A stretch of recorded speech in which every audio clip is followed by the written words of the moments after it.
kami, and we have to be with people that will really listen. So that's why I have someone now na medyo technical yung utak niya, medyo logical talaga siya mag-isip, but she listens to me well.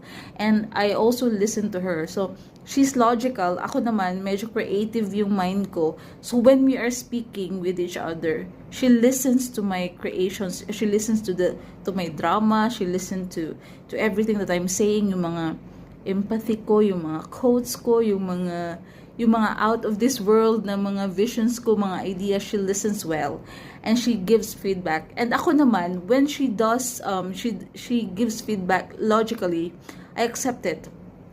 And when she also speaks to me on her logical side, on the things that she knows and her perspective on everything, and I give her feedback, she also listens well, and she respects the kind of things and the inputs that I'm making into her life. And